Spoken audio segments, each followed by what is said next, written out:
Thank you Jesus. धन्यवाद परम पिता परमेश्वर, धन्यवाद करते हुए आपके समीप आते हैं और आपके सब उपकारों के बदले में हम आपको कुछ नहीं दे सकते, इसलिए प्रभु अपने जीवन को आपके हाथों में समर्पित करते हैं, क्योंकि आपको सबसे बड़ा अगर कोई चीज चाहिए तो वो हमारा जीवन है। हम प्रभु अपने जीवन को आपके हाथ में समर्पित करते हैं ताकि सब विश्वास करने वाले और सब इस संदेश को सुनने वाले भी ऐसा ही करें। हमें प्रभु आज्ञा ही तो माननी है और सबसे पहली आज्ञा यही है कि हम अपने आप को परमेश्वर के हाथों में समर्पित करें ताकि वो हमें अपनी इच्छा के अनुसार मोड़े, अपनी इच्छा के अनुसार तोड़े, अपनी इच्छा के अनुसार चलने वाला बना सके, ताकि हम पवित्र आत्मा के चलाए चलने वाले बन सके। प्रभु ये भेद तो बहुत कठिन है समझने में, लेकिन अगर हम समर्पण करते हैं और उसकी इच्छा को अपने जीवन में अलाव करते हैं और आज्ञा मानने लगते हैं और आज्ञाकारी बनकर पवित्र आत्मा के कहे के अनुसार चलने लगते हैं, तो ये संभव होने लगता है। और पवित्र आत्मा के फलों के द्वारा इस बात का स्पष्टीकरण और प्रकटीकरण हर विश्वास करने वाले के जीवन से होने लगता है और सबके बीच में और इस पृथ्वी पर इस संसार के लोगों के बीच में हमारा जीवन प्रभु की ओर से प्रमाणित होने लगता है, जो कि आपकी योजना भी है और इच्छा भी है, ताकि प्रभु हर एक विश्वास करने वाले का जीवन आपकी महिमा के योग्य बने और आपकी महिमा का कारण बने। धन्यवाद के साथ इस प्रार्थना को आपके इकलौते पुत्र प्रभु यीशु मसीह के नाम से मांगते हैं, आमीन।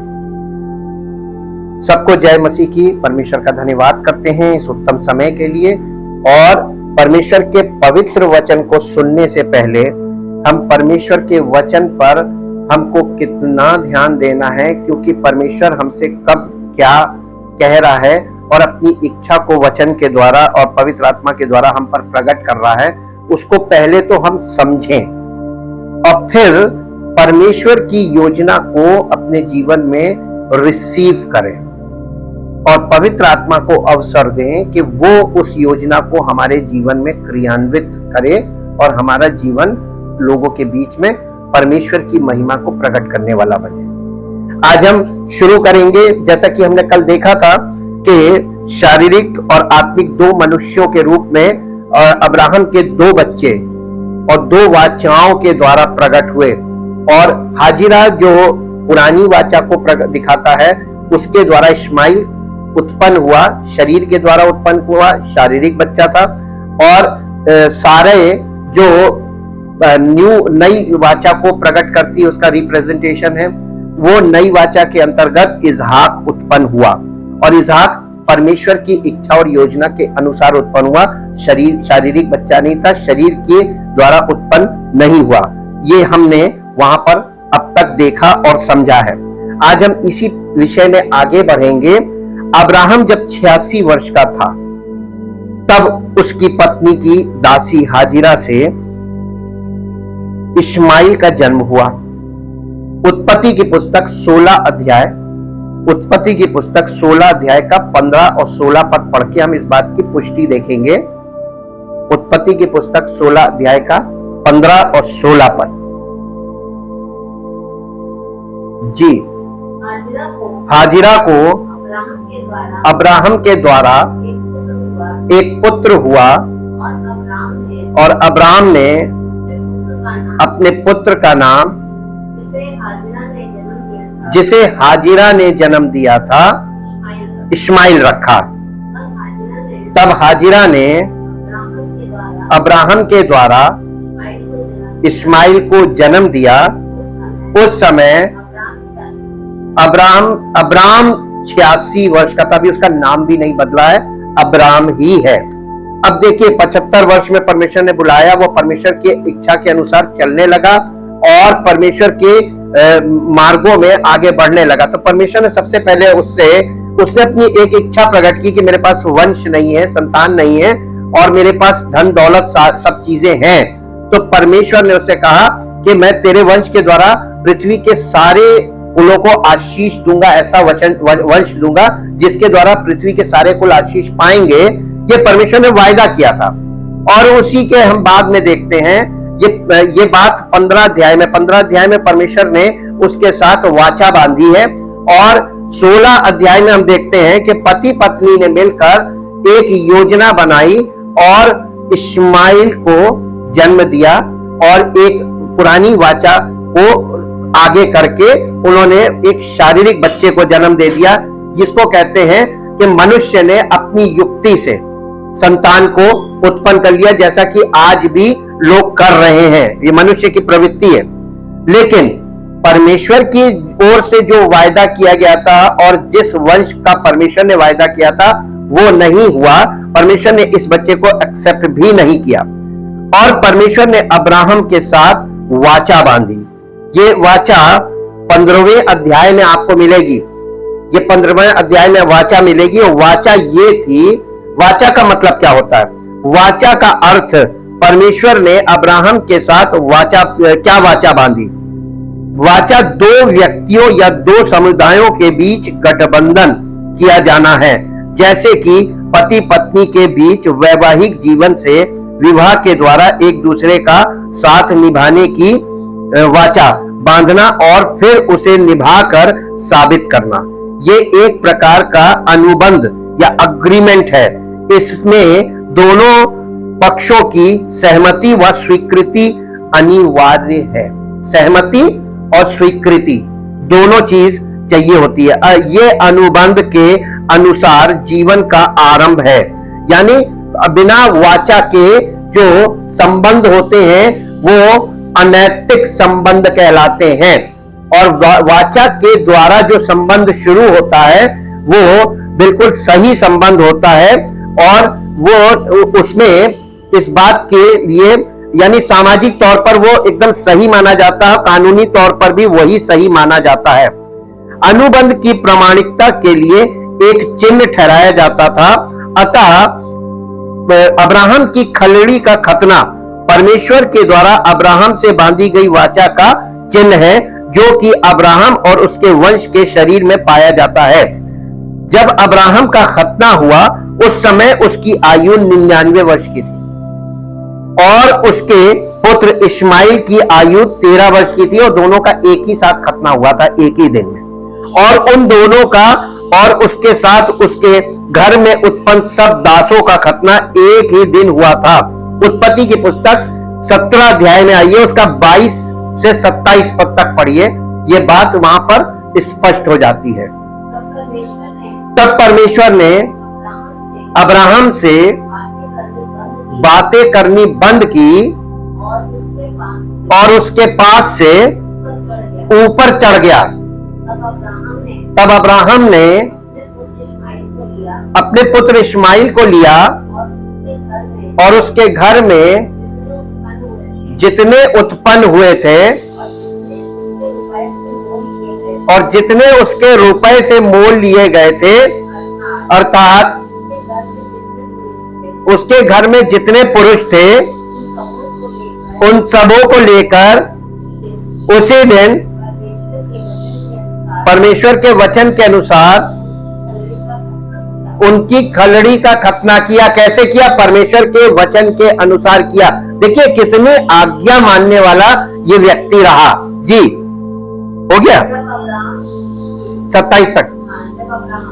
जब अब्राहम की खलड़ी का खतना हुआ तब वो 99 वर्ष का था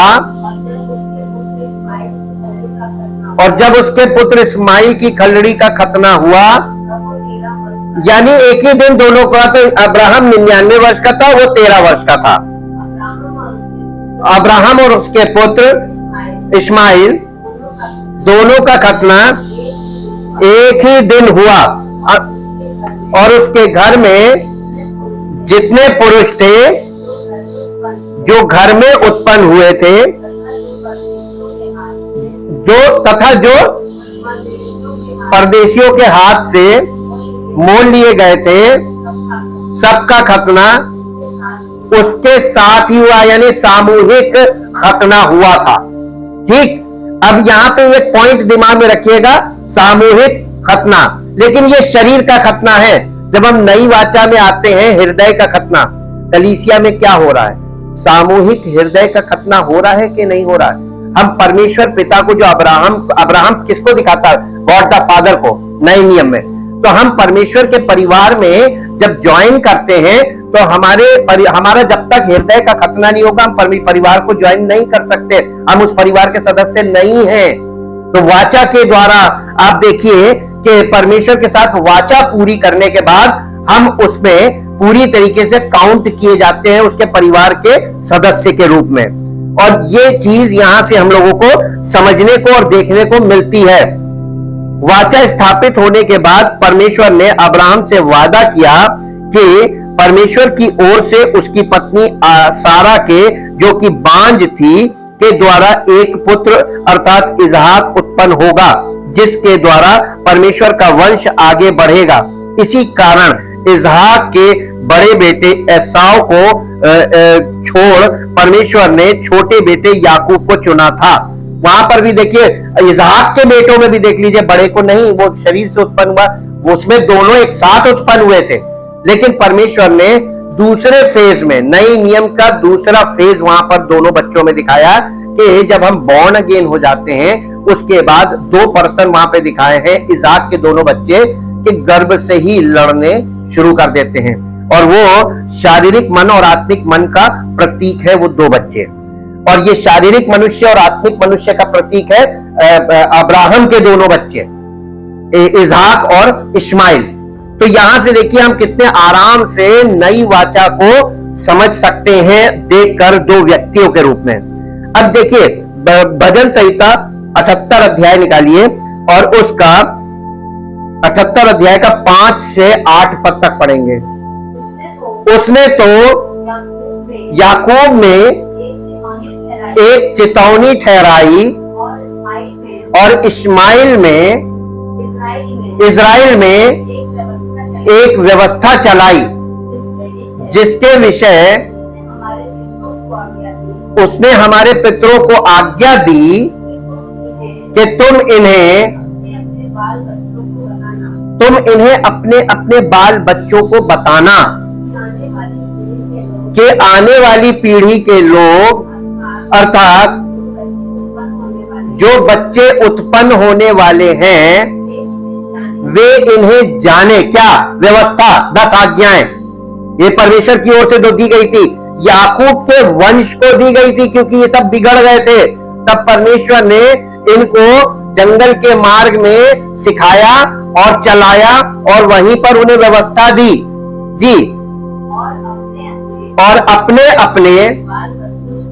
अपने बाल बच्चों से इसका बखान करने में उद्यत हो,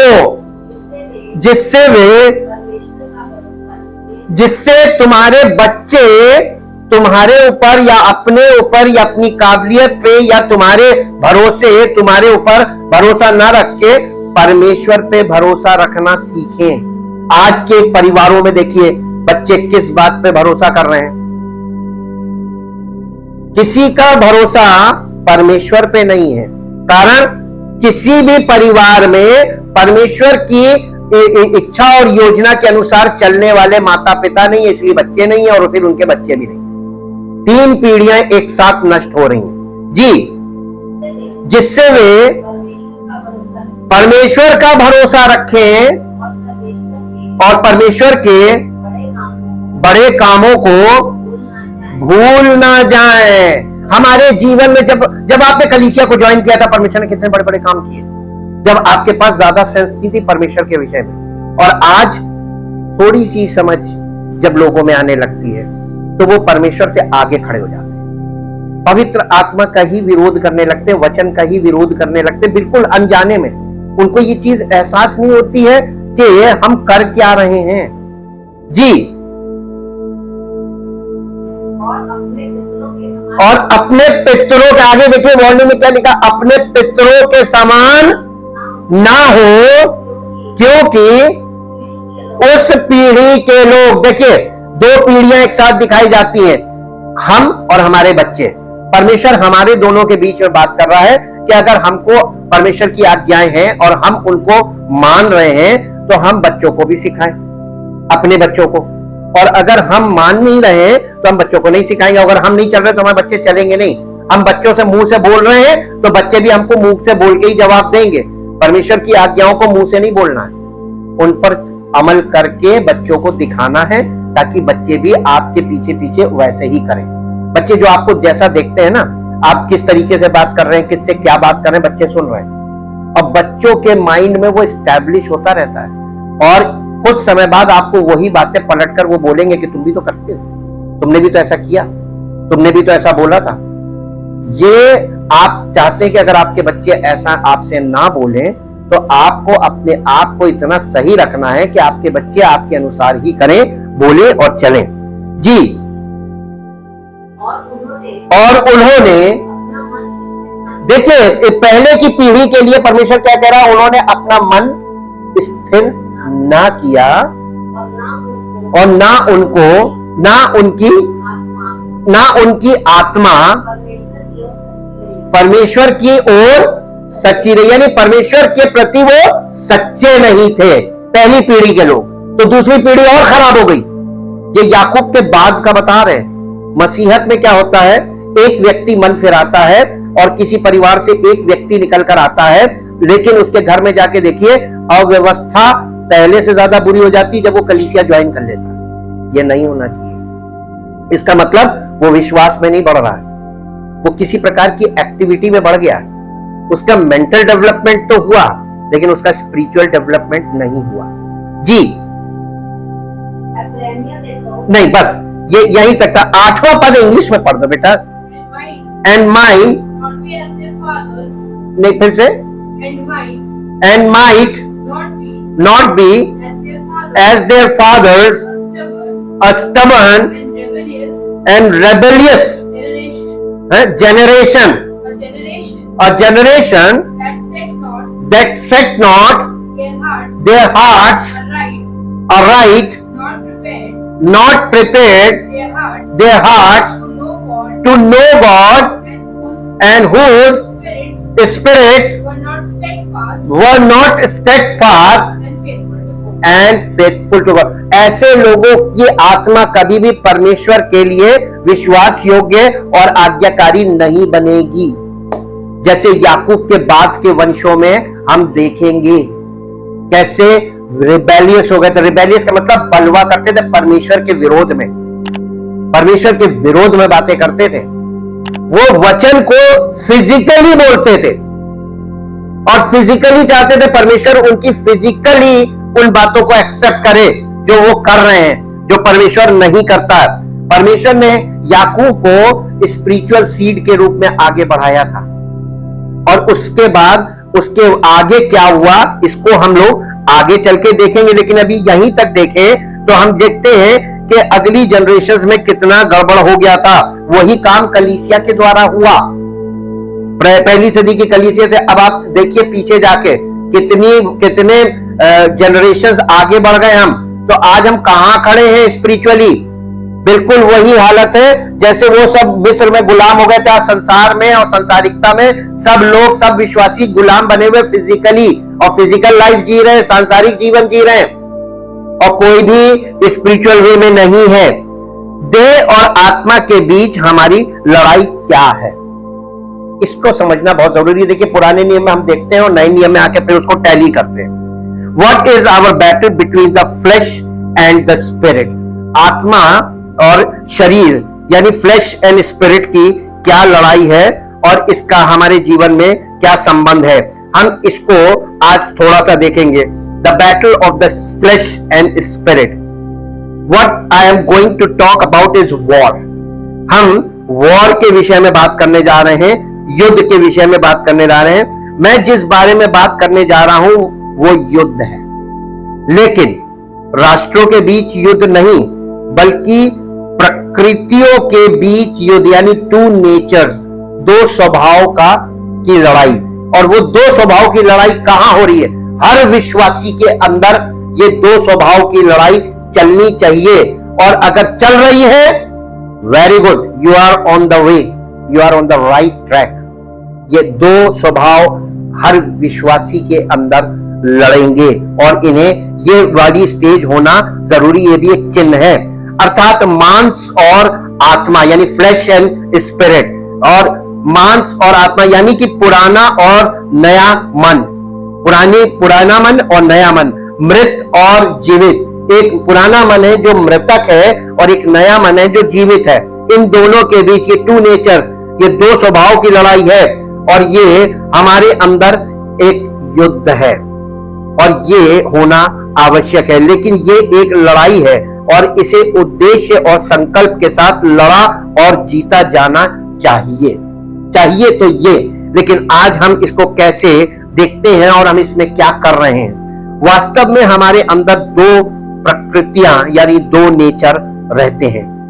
मसीह के पास आने से पहले केवल शरीर शासन करता था अपनी इच्छाओं के अनुसार,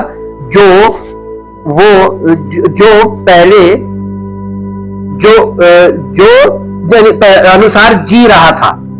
केवल आत्म संतुष्टि के लिए और ईश्वर के साथ संबंध बनाने में असमर्थ।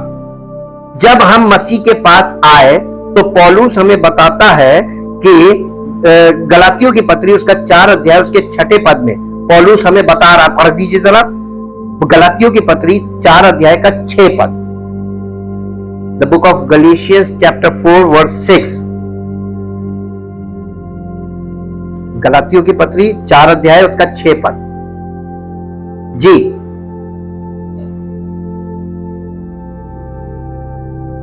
गलातियों 4 का 6। और तुम जो पुत्र हो इसलिए परमेश्वर ने अपने पुत्र के आत्मा को, जो हे अब्बा हे पिता कहकर पुकारता है, हमारे हृदयों में भेजा है। इसलिए तू अब दास नहीं परंतु पुत्र है, और जब पुत्र हुआ तो परमेश्वर के द्वारा वारिस भी हुआ। क्योंकि तुम पुत्र हो, परमेश्वर ने अपने पुत्र के आत्मा को हमारे हृदयों में भेजा, अर्थात वो आत्मा जो हे अब्बा हे पिता कहकर पुकारती है। तो फिर हमारे पास स्वयं का एक हिस्सा है जो आत्मा है, एक ऐसा हिस्सा जिसका ईश्वर के साथ स्थायी संबंध है। लेकिन जब हम मसीह के पास आते हैं तो शरीर और फ्लैश यानी मांस दूर नहीं जाता है। पहले तो बाहर से आप कुछ अलग ही लगते, तो फिर जब तक हम स्वर्ग नहीं जाते तब तक इन दोनों प्रकृतियों को एक साथ रहना होगा, लेकिन उनकी आपस में बहुत अच्छी नहीं बनती।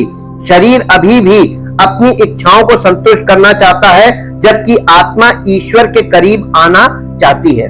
हमारी आत्मा परमेश्वर की निकटता के में जाना चाहती है, लेकिन हमारा शरीर नहीं चाहता है, और ये दोनों के बीच असहमति हमेशा रहेगी। ये वो लड़ाई है जिस पर पौलुस ने रोमियो अध्याय 7 में ध्यान केंद्रित किया है। घर में पढ़ के देखिएगा अध्याय 7। अध्याय 6 में पौलुस हमें ये एहसास कराने में मदद करता है कि हम पाप के लिए मसीह के क्रूस पर चढ़कर मर गए हैं, और हमें अब खुद को पाप के दास के रूप में नहीं बल्कि पाप के दास के रूप में पेश करना चाहिए।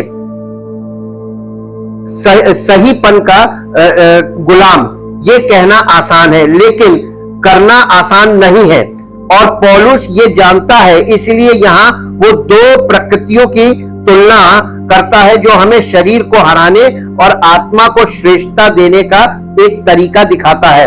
सबसे पहले पौलुस ने यहूदियों से व्यवस्था के बारे में बात करके मंच तैयार किया, कुछ ऐसा जिससे वे और वो बहुत परिचित थे। रोमियो 7 अध्याय का 1 पद पढ़ दीजिए जरा, उसमें क्या लिखा है। हे भाइयों, क्या तुम नहीं जानते, मैं व्यवस्था के जानने वालों से कहता हूं। यानी पौलुस किससे सबसे पहले किसको संबोधित कर रहा है? यहूदी विश्वासियों को, यहूदी मसीही विश्वासियों को, यानी यहूदी कलीसिया को संबोधित कर रहा है, और उन्हें व्यवस्था के द्वारा कुछ दिखा रहा है। क्योंकि वो व्यवस्था को अच्छी तरीके से समझते थे, उनको व्यवस्था दिखाकर बात कर रहा है। हे भाइयों, क्या तुम नहीं जानते कि मैं व्यवस्था के जानने वालों से कहता हूं कि जब तक मनुष्य जीवित रहता है तब तक ही उस पर व्यवस्था का अधिकार, हाँ, कब तक? जब तक वो जीवित रहता है जी। क्योंकि विवाहिता स्त्री, देखिए उदाहरण में विवाहिता स्त्री को लाया, क्योंकि विवाहिता स्त्री व्यवस्था के अनुसार या कानून के अनुसार अपने पति के जीते जी उससे बंधी है। कैसे? वाचा के द्वारा जी। वाचा जब बांधी जाती है उसमें कानून आ जाता है बीच में, कानून के अंतर्गत वो वाचा पक्की की जाती है।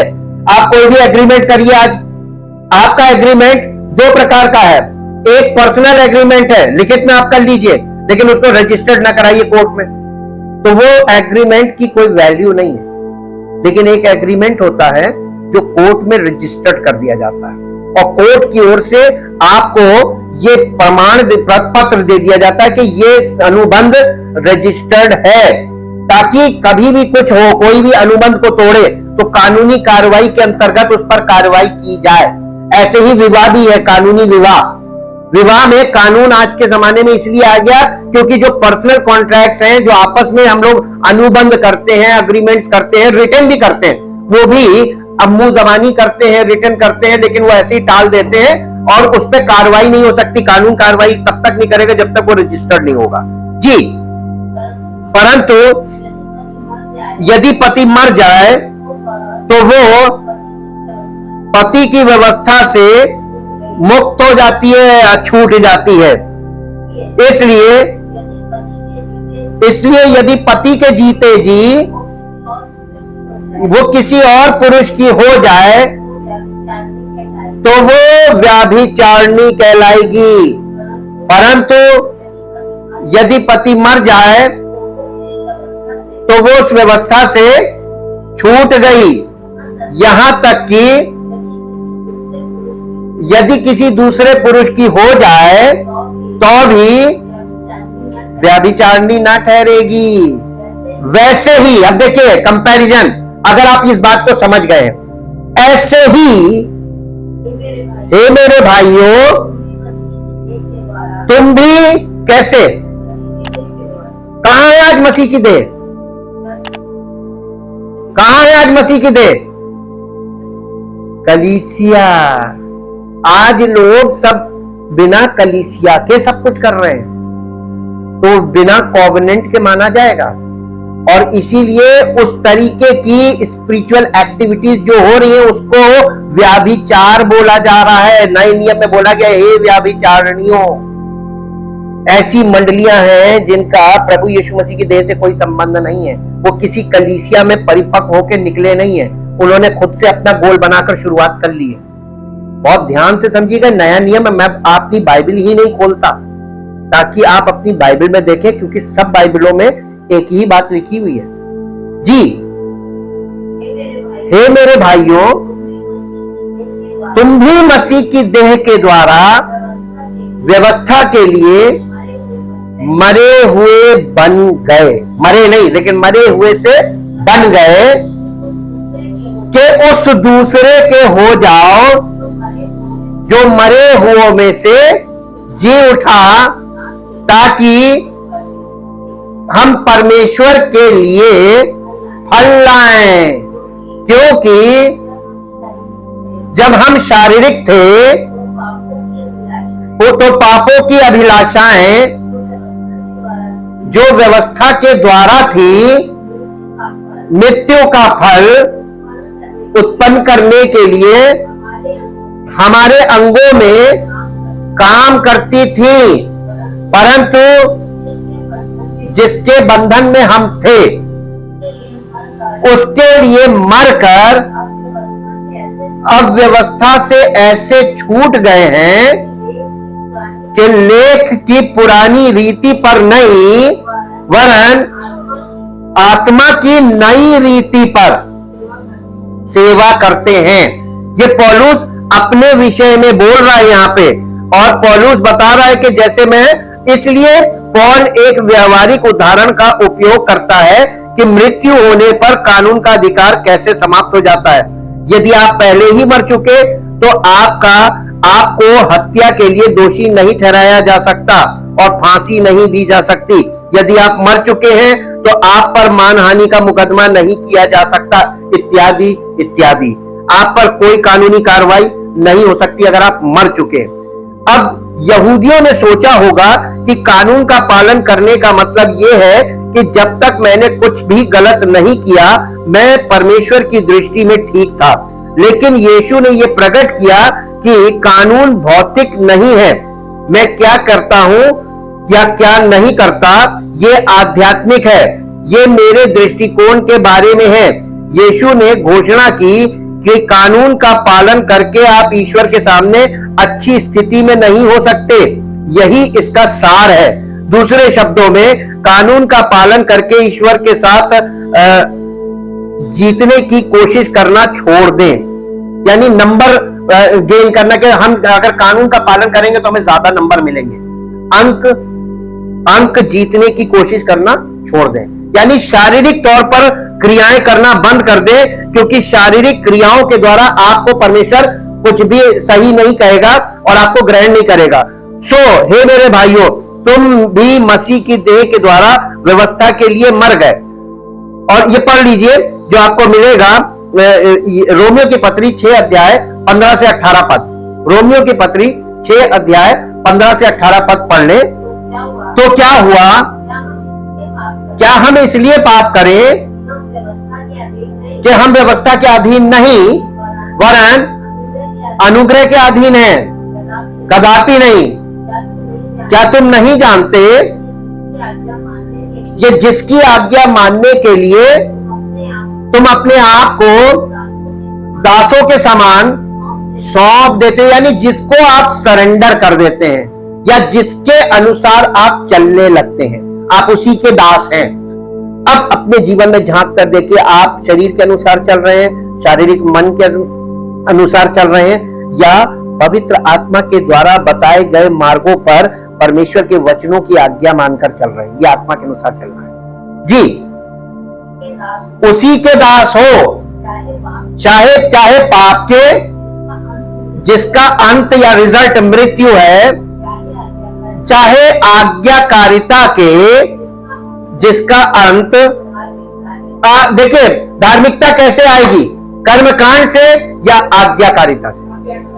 ये नई वाचा में आज्ञाकारिता से रखा है परमेश्वर ने। और आज के युग में बहुत मुश्किल है कि कोई आज्ञा मानने वाला हो। ऐसा जैसे छोटे बच्चे की तरह जो बोलो यस जी जी भैया जी हम ऐसे ही करेंगे, नहीं मानते, उसमें अपनी युक्ति जरूर लगा लेंगे जी। परंतु परमेश्वर का धन्यवाद हो, ये उस सदी में रोमियो की कलीसिया को पौलुस बोल रहा है कि तुम जो पहले पाप के दास थे अब मन से, देखिए उपदेश के मानने वाले नहीं लिखा है, मन से। आप पूरे मन से जब परमेश्वर के प्रतिदिन आपको उपदेश मिल रहा है, आप मन से इसको मानने वाले बनेंगे तो आपके जीवन में 100% रिजल्ट सामने धरा है, क्योंकि वो आपके करने से नहीं आ रहा है, आप तो सिर्फ आज्ञा मान रहे हैं, परमेश्वर उसको आपके जीवन में पूरा कर रहा है। यही परमेश्वर के काम करने का तरीका है। हे मेरे भाइयों, तुम भी मसीह की देह के द्वारा व्यवस्था के लिए मर गए कि उस दूसरे के हो जाओ जो मरे हुए में से जी उठा, कि हम परमेश्वर के लिए फल ला सके। आप कानून का पालन करके, किसी भी कानून का वास्तव में पालन करके, 10 आज्ञाओं या किसी अन्य नैतिक संहिता का पालन करके ईश्वर को फल नहीं दे सकते हैं। ये एकदम सही बात है। गलातियों की पत्री 5 अध्याय के 19 से 21 पद तक पढ़िए। 19 से 21, गलातियों 5 19 से 21। शरीर के काम तो प्रकट हैं, वो एकदम आपको प्रकट करने की जरूरत नहीं, वो प्रकट हो जाते, चाहे आप हो चाहे हम हो जी।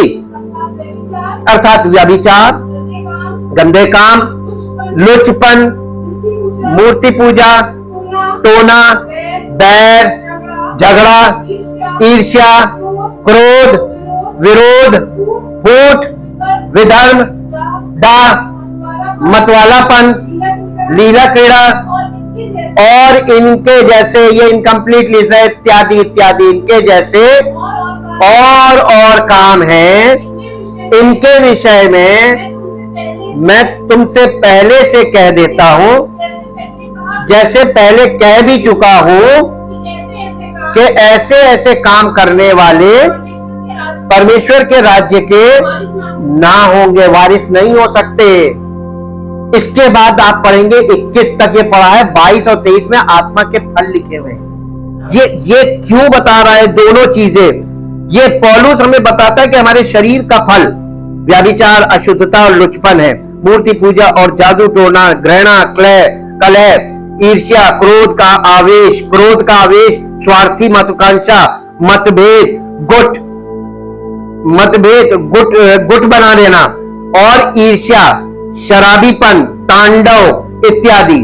क्रोध का आवेश भी है और स्वार्थी महत्वाकांक्षा भी इसी में आती है। आज कलीसियाओं में क्या हो रहा है? पौलुस की बातों को देखिए और आज कलीसियाओं में देखिए, सब कुछ फिजिकल है कि नहीं है, जबकि क्योंकि शुरुआत सही नहीं हो रही है। आपको मालूम है, अब्राहम के जीवन से स्पिरिचुअल कॉवेनेंट बेस्ड रिलेशनशिप को बहुत ध्यान से देखिए।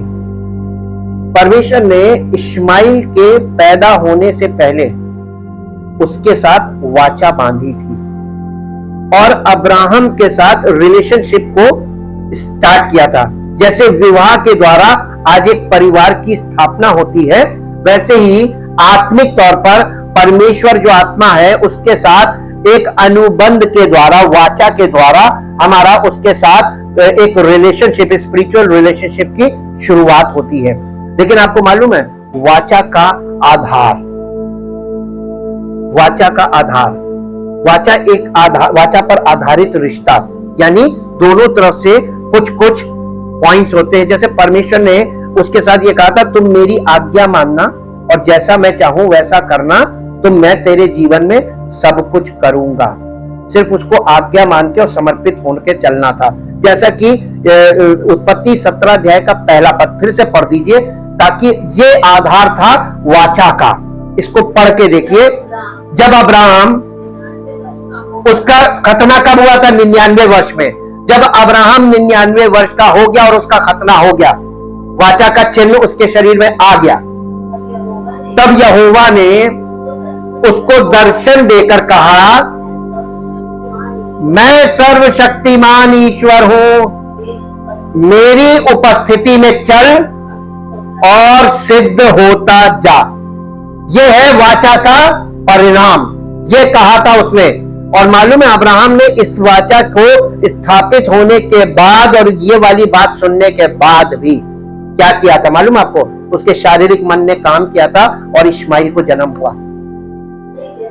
हाँ जी, इस्माइल का जन्म हो चुका था और परमेश्वर ने फिर उसको रिमाइंड कराया कि तुमने वाचा का पालन नहीं किया, अपनी बुद्धि का इस्तेमाल कर लिया। देखा, जब वो परमेश्वर ने उससे पहले प्रॉमिस किया था, मैं तुझसे एक बड़ी जाति बनाऊंगा तेरे वंश से, तो अब्राहम ने इतनी सी बात को पकड़ा। जैसे आज लोग एक लाइन, एक मैसेज सुनते हैं और फिर अपनी प्रक्रिया यानी अपनी क्रियाएं शुरू कर देते हैं, फिजिकल एक्शंस नहीं। जो पॉइंट मैं आपको बताना मांग रहा हूं कि आपको केवल सुनना है और आत्मसात करना है, शारीरिक क्रियाएं नहीं करनी है और किसी से ज्यादा बोलना भी नहीं है। अपने मन में पहले उसको आत्मसात करें। जो बात आत्मसात करने वाली है उसका प्रकटीकरण बोलकर ना करें, बल्कि आपके जीवन से वो प्रकट हो। आत्मसात करेंगे तभी प्रकट होगा। प्रकटीकरण बहुत जरूरी है। और देखिए, अब्राहम के साथ जब उसने पहले प्रॉमिस किया था कि मैं तुझसे एक बड़ी जाति बनाऊंगा, अब्राहम ने उसके शारीरिक मन ने काम किया। उसने और उसकी पत्नी ने मिलकर सैरुगेसी से परमेश्वर की सहायता के बिना और परमेश्वर की योजना के बिना इस्माइल को जन्म दिया।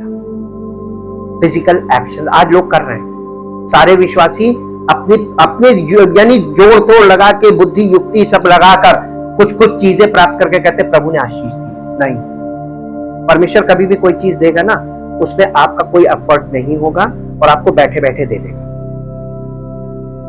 बल्कि आप सो रहे होंगे सोते में दे देगा। लिखा हुआ परमेश्वर के वचन में, वो अपने प्रियो को सब कुछ सोते सोते दे देता है। आपको मांगने की जरूरत नहीं है। वो ऐसा परमेश्वर है कि वो आपको मांगने का मौका नहीं देगा। मांगने से पहले वो जानता है कि आपकी आवश्यकताएं क्या है, उसे पूरा करने वाला। आप कॉवेनेंट देखिए और फिर परमेश्वर उसको रिमाइंड डाला, मेरी उपस्थिति में चलो सिद्ध होता जा। और उसको फिर परमेश्वर ने इसके बाद 17 अध्याय में फिर उससे प्रॉमिस किया। अब्राहम नाम अभी भी है 17 अध्याय में, और उसने कहा तेरा नाम अब अब्राहम नहीं अब्राहम होगा। अब्राहम का मतलब होता है प्रॉस्परस फादर, उन्नत पिता। परमेश्वर ने कहा अब तेरा नाम अब्राहम होगा, ताकि अब्राहम का मतलब होता है मूल पिता, यानी बहुतों का पिता, कई राष्ट्रों का पिता बना दूंगा। और उसके बाद उसकी पत्नी सारे को कहा तू सारे ना कहना, सारे का मतलब होता है उन्नत माता, और उसको सारा कहना, सारा का मतलब होता है कि मूल माता, उसको मूल माता बनाया। और उसके बाद जब अब्राहम से परमेश्वर ने कहा कि मैं तुझको एक पुत्र दूंगा, उस समय क्या उम्र हो गई थी? 100 साल। और 100 साल होने के बाद अब्राहम ने कहा अब तो इम्पॉसिबल है परमेश्वर से, और हंसा। परमेश्वर का ना मेरे लिए तो अब पॉसिबल है। अब परमेश्वर आपके जीवन में उसके लिए कब पॉसिबल होगा काम करना? जब आप इस दशा में निष्क्रिय हो जाएंगे, जब आप इस लायक ही नहीं रहेंगे कुछ कर सके, तब परमेश्वर का काम शुरू होगा आपके जीवन में कि अब तुम निष्क्रिय हो गए हो, अब इस लायक नहीं कि तुम अपनी ओर से कुछ कर सको, तब परमेश्वर काम करेगा। अब्राहम के जीवन में देखकर सीखिए।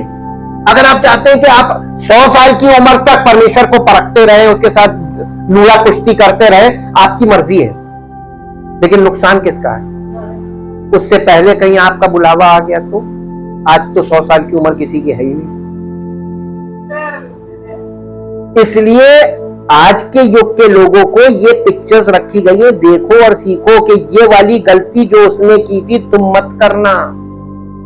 और आज लोग वही गलती कर रहे हैं, क्योंकि हम सब हैं तो एक ही मूल से। ये शरीर बहुत ज्यादा चालबाजी से काम करता है, शारीरिक मन बहुत चालबाज होता है।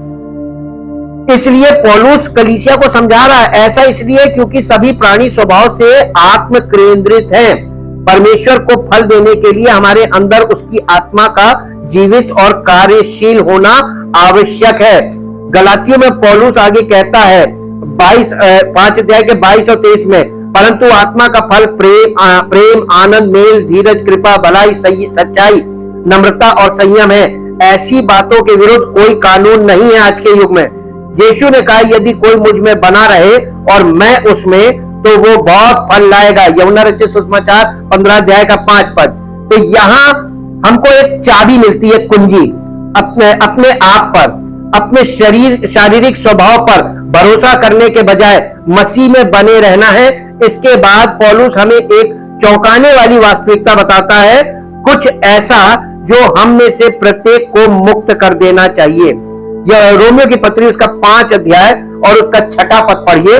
रोमियो की पत्री उसका 5 अध्याय उसका 6 पद,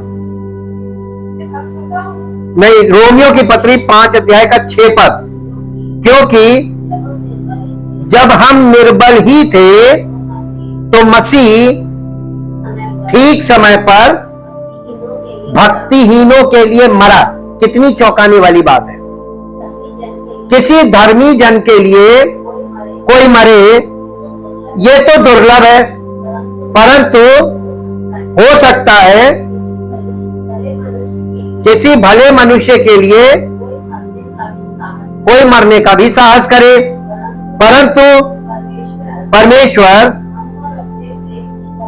हम पर अपने प्रेम की भलाई इस रीति से प्रकट करता है कि जब हम पापी ही थे तभी मसीह हमारे लिए मरा। अब आपने इस पूरे पद में एक बात बहुत ध्यान देने वाली थी, शायद ना दी हो, यहां पर सिंगुलर व्यक्ति के विषय में बात नहीं की जा रही।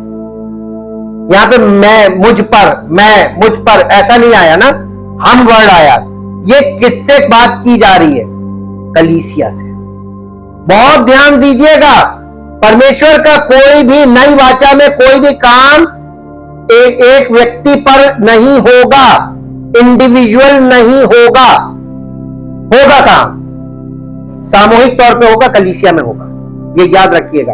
परमेश्वर सामूहिक रूप से हमें लेकर चलना चाहता है, क्योंकि जब हम पापी स्वभाव के वश में हो गए तो व्यवस्था के द्वारा उत्पन्न पापमय अभिलाषाएं हमारे शरीरों में काम करने लगी और हम में मृत्यु का फल उत्पन्न किया। परंतु अब जो पहले हमें बांधता था उसके प्रति मरकर हम व्यवस्था से स्वतंत्र हो गए हैं कि हम आत्मा के नए मार्ग से सेवा करें, ना कि लिखित संहिता के पुराने मार्ग से। तो अब लिखित वचन की जगह इस वचन को आत्मसात कर लो जो लिखित है, और उसका प्रभाव तुम्हारे जीवन में, तुम्हारी लाइफ में प्रकट हो, ताकि लोग देखें और तुम्हारे पीछे चल सके। Be an example, be an example. Thank you, thank you, thank you Lord. परमपिता परमेश्वर, हम आपका हृदय से धन्यवाद करते हैं आपकी अद्भुत योजना के लिए, अद्भुत कार्यों के लिए जो आपके द्वारा, कलीसिया के द्वारा आज पृथ्वी पर चालू है और पूरा किया जा रहा है, जहां पिता पुत्र पवित्र आत्मा तीनों सामर्थ के साथ लोगों के भीतरी मनुष्यत्व में कार्य कर रहे हैं। चाहते पिता परमेश्वर आपकी इच्छा हम सब जो जितने भी यहाँ जमा होते हैं, हम सब के जीवन में अक्षरशः जैसा आपके वचन में वर्णन किया गया है वैसी ही पूरी हो, ताकि प्रभु हमें किसी को कुछ समझाने के बजाय हम चलकर दिखाने वाले बने, ताकि हमारा जीवन आपकी महिमा के योग्य हो और सारी महिमा आपको मिले। इस प्रार्थना को आपके इकलौते पुत्र प्रभु यीशु मसीह के नाम से मांगते हैं, आमीन। Praise the Lord. परमेश्वर आपका आशीर्वाद।